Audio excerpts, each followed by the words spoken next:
Hi there, I'm Chris Devine and this is Six String World. When I get obsessed about something, it's like tunnel vision. TV shows, movies, books, music, bands, cars, watches. I deep dive. It could almost be classified as OCD in a sense.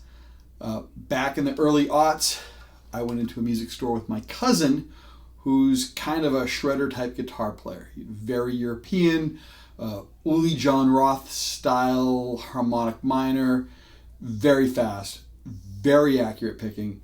And he chose some really wild guitar with a Floyd Rose off the wall, and he paired it with a nice high gain metal style amp. And while he wailed away, I perused the other instruments and I found an odd item. It was an Ibanez Mike Mushok model baritone. So I pulled this heavy beast off the wall and I plugged it into a PV Delta Blues with a 115 speaker. And it was amazeballs. It was big, deep, heavy, with some articulation and accuracy. It was like putting a foothold into the bass guitar zone. While my cousin shredded away, some onlookers had gathered around. I figured they were checking out my cousin because you didn't hear that kind of playing in music stores a lot at this point. So I guessed it was a bit of a throwback for the older crowd that was there and a new experience for some of the younger people in the store. I didn't pay too much attention as I just noodled away. And I realized on this baritone guitar, I could play chords that could shake things off the walls. You could still play leads and melodies, and the heavier strings just made things sound big, and it kept you from overplaying. It was the perfect middle between a bass guitar and a traditional tuned guitar, and it was really kind of an interesting experience. Eventually we stopped playing, we put the instruments back on the wall, and we went to lunch. That entire week, that Ibanez baritone vexed me. By the time the next Saturday rolled around, I decided I would go back to that music store, and even though I'd be putting it on an existing credit card debt, I'd get it and justify it later. When I did get to the store, I didn't see it on the wall though. I asked one of the guys behind the counter if they still had it, and he replied, "Nope, we had two. Some guy came in last weekend, plugged it into the Delta Blues, and it sounded so good. When he was done, we had sold both of them." The other guy behind the counter also said sold the Delta Blues amps as well. As they were a chain, I asked if they had one at another nearby location. And again, nope. They said some other guy asked the same thing, and right after he heard the guy playing, and he tore us out of here, and by the end of the day, it was out of their system. The other guy behind the counter chimed in and said, "Yeah, I looked it up after we closed, and I was going to get one, and that one was gone too from one of their other stores. So, daddies, you're welcome, and Ibanez and PV, you're also welcome." I would look on Craigslist for that particular guitar, but to no avail. It's kind of a rare instrument, and most players, if they get it, they usually kind of tend to hold on to it, and I get that. A few years later, PRS partnered with Mike Mushok to make his own SE model. It came in like a Adam Jones Tool style Silverburst, and later I believe they also had a Sunburst version, as well as I think another natural version. Again, I didn't have the extra money, so I just had it on my wish list. Also, there weren't a lot of local PRS dealers in my area that I was aware of. And then one day it was just gone from the PRS website. Again, I looked on Craigslist, and the ones that I did find were heavily modded, and the sellers were usually asking a price that kind of reflected the changes and the upgrades that they made to their particular instruments. A year or so later, PRS had two new SE models, the 277 P90 soap bar, and the one I have here, the 277 humbucking version. So I finally decided to do something about this baritone obsession that still hadn't been satisfied. In my past, if I had something lying around for gear type stuff, if I was not using it for like a year or so, I'd usually sell it or trade it in. But in recent years, I held on to a lot of pedals and amps and a lot of other small pieces of gear, mostly because the thought of, well, they're small and they don't take up a lot of space and I might use it someday. And then I realized the shelves and storage areas of our one-bedroom condo had been bursting with all these little devices, and a lot of them really didn't see the light of day. I'd use them, I like them, and then I'd move on to something else. And while I do have a few I would never part with, I did have some I wanted to move on and possibly clear some of my inventory and maybe generate some revenue to purchase a baritone. And it made sense. The pieces individually would not add up, would not take care of a baritone, but if a collective sense, yeah, they would definitely be able to add up on that. So if I could clear some space and get the baritone, that does make a lot of sense.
I'm not going to list what I decided to part with.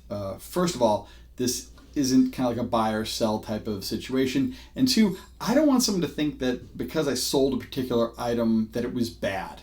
I can't control what people think or what they take away from these videos, but I can control some aspects of the content. And I don't want any like perceived black marks on any companies and their products just because I parted ways with a few of them. So there you go. I reconfigured my reverb.com account to funnel all the profits. Yes, it does sound illegal, funneling profits and all, to my Guitar Fund bank account. Now, posting items on Reverb doesn't mean they would fly off my shelf immediately. Never mind the haggling that sometimes comes with selling stuff and the inevitable lowball offers and other issues. I usually do prefer local sales, but I kind of like not having to meet at a parking lot of a Dunkin' Donuts or a Barnes & Noble. So on June 30th of that year, I had everything posted, and by July 9th, everything was gone. I had priced everything to move at reasonable rates, and I also saved all my gig money from my cover band, so I was sitting pretty by early August. Now, like Tyler Durden, I had acquired funding. Now, during this time, I kind of explored some other baritone possibilities, like the Chapman ML1 and their BIA models. They're both really nice guitars. I like the options and I like the features of the Chapman. However, at the same time, their dealer situation was a bit fluid, to put it mildly. So I decided to seek out a local PRS dealer, and that road again led to John Mann's Guitar Vault in Bedford, New Hampshire.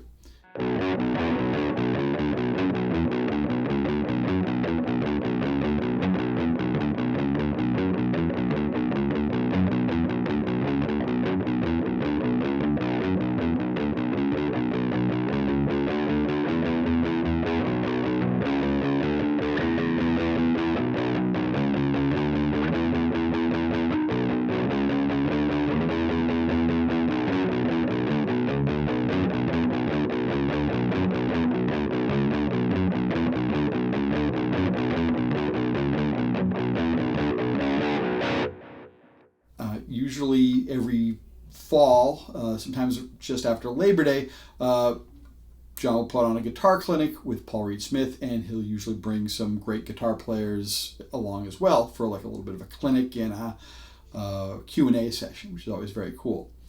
That September he had one, and as usual, there were deals to be had.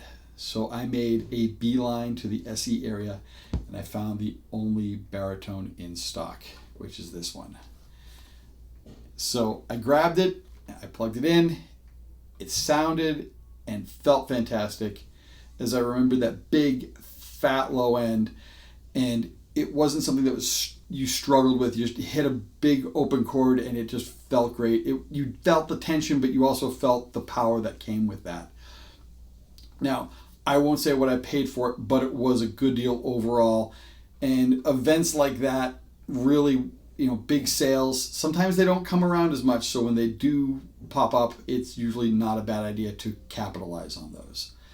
Now, I'm not a PRS endorsing artist, but I can say if you live in New England and you want a PRS, John Mann is the guy to talk to. So my 277 SE is a bit of an older model.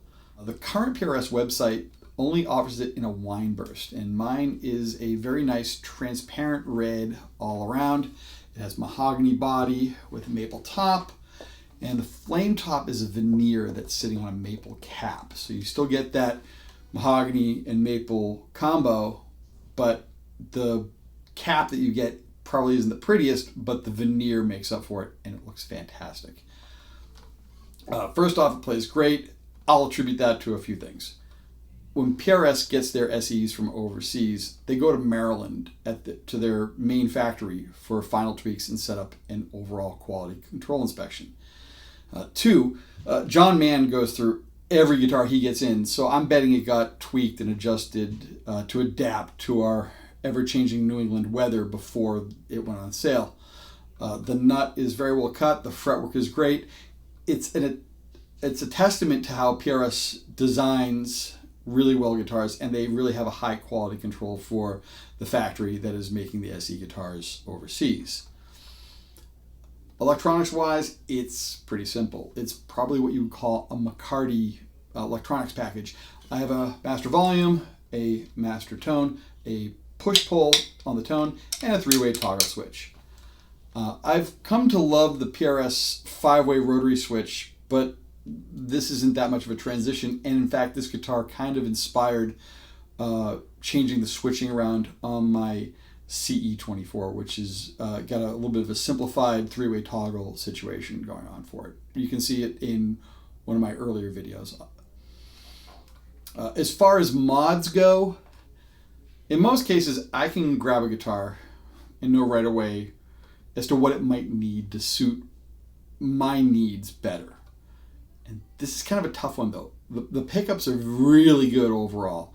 Their PRS is 8515 SE set, and as of now I can't justify a reason to dump them. I did upgrade the tuners to locking tuners in late 2019 just to make string changes quicker, and I've got my usual shallow strap locks on it. For strings, I also stocked up on Diodario XL 157s because this is a pretty hefty string gauge, and some music stores don't have them all the time, so having a couple sets just in case is always a good idea. Overall, it's been a wild instrument to transition to. Now, a G chord in standard tuning, well, in a baritone, now it's a D chord. So I've been using this with my cover band to fill things out a bit. Instead of using like a capo on a regular tune guitar on some songs, it's kind of nice to go into areas where a capo would just be too high on the neck. I go clean with a coil tap, and it's really nice and full and doesn't really get into the territory of the bass guitar too much, but it also sets itself apart from the regular electric guitars or even acoustic guitars that my singer is using. If you throw some dirt on it, it's mean, but you don't need a ton of dirt because the bigness really comes from the lower range and the heavier strings, not the overdrives. Too much gain and it just gets muddy. It might be great for like new metal type stuff, but for more middle of the road stuff that I kind of do, I'm looking for the clarity, but that extra lower end frequency. So the longer scale does make a bit of adjustment, but the neck shape is very familiar and it's very comfortable.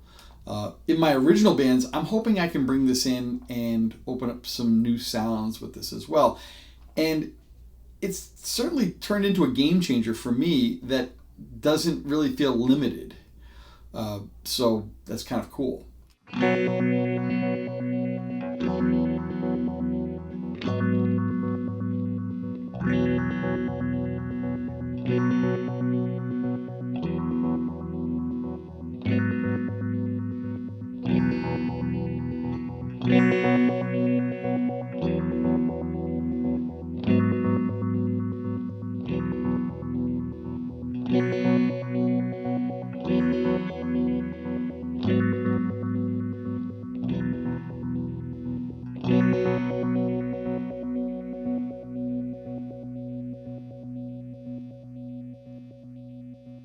One thing I'm pretty proud of myself on is the budgeting. And at the time, I didn't have to, really didn't want to use a credit card. It just kind of was one of those things, just didn't want to add to that debt.